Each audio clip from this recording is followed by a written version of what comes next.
politicians are doing precisely what you and I elect them to office to do. And what do we elect them to office to do? We elect them to office to use the power of their office to take what belongs to one American and give it to us. Or to give one American a privilege that will be denied another American.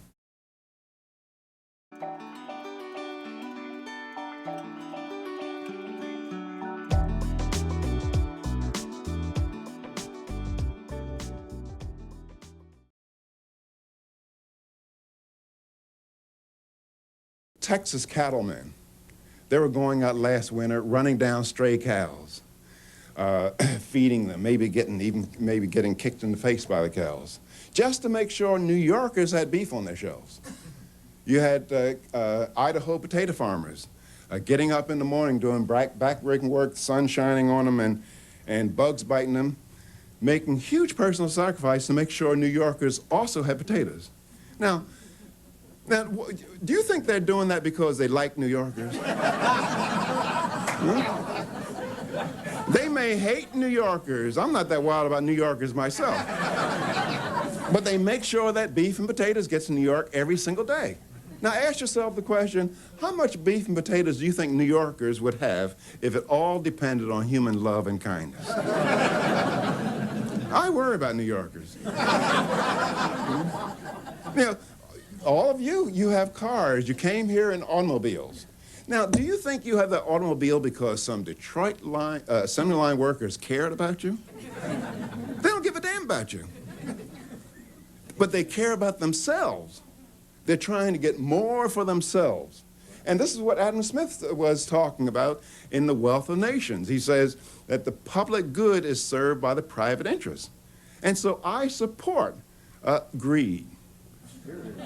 That is, I want people to try to get as much as they can for themselves in honest ways.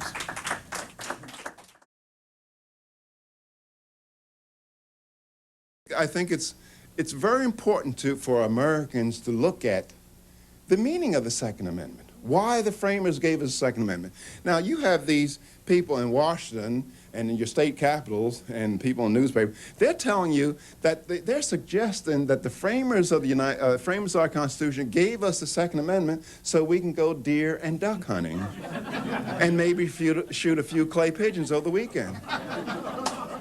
That's not the reason. If you read through the stated messages of people like George Mason, Thomas Jefferson, Madison, they say things like the right to keep and bear arms needs to be protected so that American people can protect themselves against the United States Congress.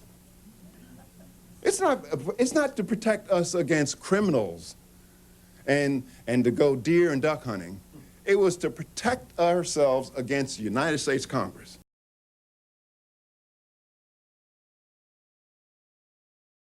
If I were the Grand Dragon of the Ku Klux Klan and I wanted to sabotage black academic excellence, I could not find a better way to do so than the current government schools in most cities. Now, if you look for black academic excellence, in poor neighborhoods, you see it in black schools, owned and operated schools, such as Marva Collins School in Cincinnati and Chicago and Oshkosh, the Marcus Garvey School in Los Angeles, down in the so-called troubled section of Los Angeles, Ivy Leaf School. Now, I've been to those the schools I've just mentioned. I've walked through every single classroom, and those kids, black kids at the school from poor and low and moderate income families, many female-headed households, 85% of those kids at each of those schools read at or above, sometimes 6 years above grade level. And try, if you go to Marcus Garvey School in Los Angeles, it's out on Slauson Avenue, and Dr. Palmer is the founder and headmaster of the school. And he will take you around the school. I was walking around Marcus Garvey. This was 2 years ago. Dr. Palmer tried to get me. He's been trying to get me to visit, and so he was taking me around the school to the classrooms. And I was walking into the science class, and the teacher had asked the kid the chemical name for magnesium, and he said Mn. And she said, very good. And as he's, and this is a sixth grade kid, a sixth grade chemistry class or science class. And as he's ready to sit down, he gave the atomic number. He said, well, it's atomic number, I think it was 12 or something like that, 13. And you say, well, how is this academic excellence achieved in these schools? Well, the kids come to school sober in the morning. They left their knives and guns at home. You can walk down the hallway, let's say in Ivy League in Philadelphia, you can walk down the hallway and you could hear a rat piss on cotton. I mean, it's that quiet. I mean, the kids are in their seat actually looking at the teacher. It's no magic. It's no magic. And let's say Ms. Cleasta Mims, she's the headmistress of Margaret Collins School in Cincinnati.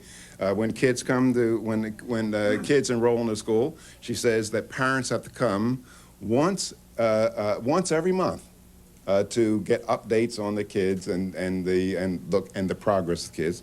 She also requires that if she has a parent, if she summons the parent to school, if the parent does not come, the kid is out of the school. But the government schools can't do that.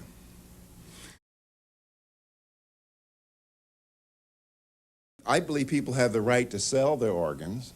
I believe that people should have the right to bequeath their organs to their heirs. Matter of fact, my doctor, some years ago, he was trying to get me to stop smoking. And so I told him, I said, you know, what sense does it make to put pink lungs in the ground? I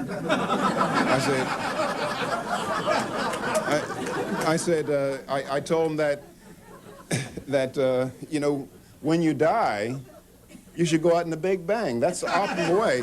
That is, everything should be wrong with you. Because, yeah, and you kind of feel sorry for the guy who died with just one thing, you know, a heart attack.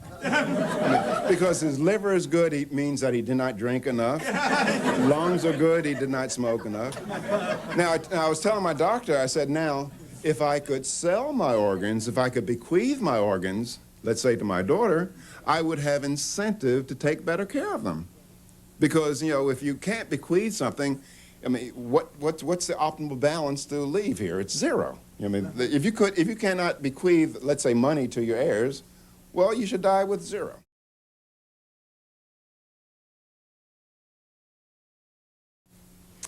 I personally think that slave owners should make payments to slaves for the injustices.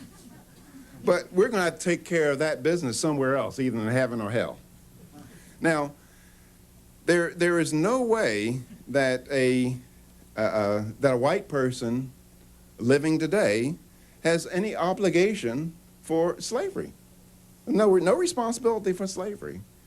And what people are many people with this reparations business, they're saying that essentially that a white of today should compensate a black of today for what a white of yesterday did to a black of yesterday. Now, to me, that does not make sense. Now, same way, that is, if an Indian came to my house saying, Walter, I want you to compensate me, I would go get my gun. Not because I have anything against Indians, but I just don't want foolish people knocking on my door.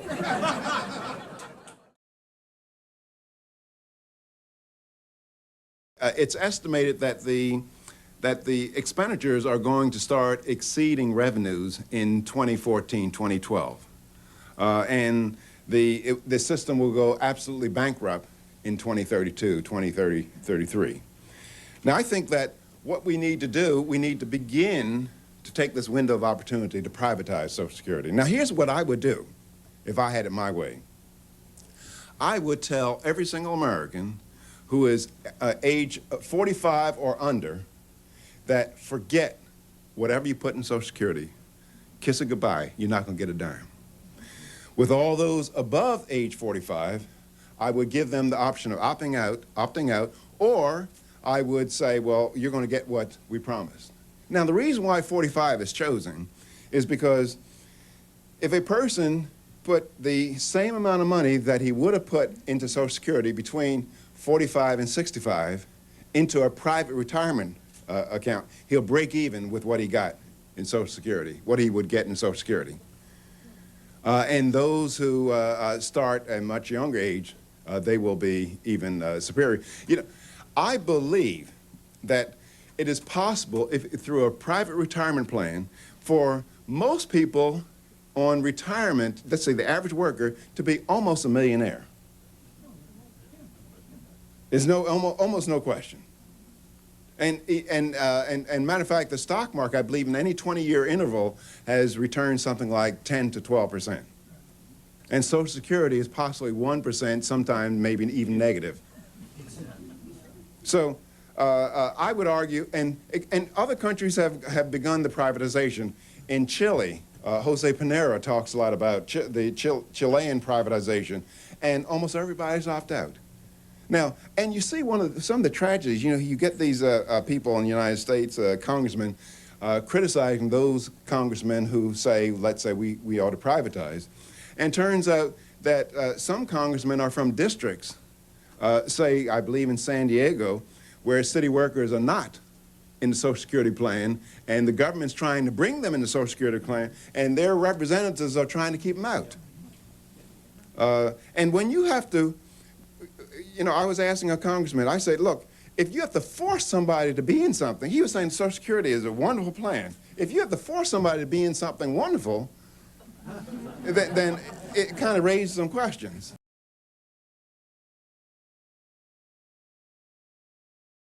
There's nothing older in the history of mankind than the idea that wisdom resides in the few, the elite. And they have been ordained to forcibly impose that wisdom on the rest of us. That's the ugliest parts of human history are explained by that kind of phenomena, where people think that they have the right to control the lives of other people. It's an arrogance. I mean, just think about this for a second. Now, suppose I write a letter to the Congress of the United States, or any of you write a letter to the Congress of the United States. Just say Walter Williams does. And I tell the Congress of the United States, my name is Walter Williams, and I am an emancipated adult. I am fully capable of taking care of my own retirement needs. If I fail to do so, let me depend on charity or die in the streets. But stop taking money out of my paycheck to put in your bankrupt retirement plan named Social Security. Now, how do you think that would be greeted by the Congress of the United States? It'd be greeted with contempt. That is, here I am, an adult, and I want to take care of my own retirement. Now, if I'm too resolute in wanting to do that by not sending my money, they'll kill me. That's right. Look, you might say, well, some of the listeners might say, the viewers might say, well, what's this guy talking about killing? Well, suppose I tell the agents of the United States Congress, I'm not allowing any of my money to go to Social Security. What are they going to do? They're going to fine me. And I say, I'm not going to pay your fine. They say, well, we're going to take your house. I'm going to say, no, you're not. This is my house. They're going to send armed agents to take my house, and I'm going to be in my window armed to protect my house, and they're going to kill me. It's as simple as that.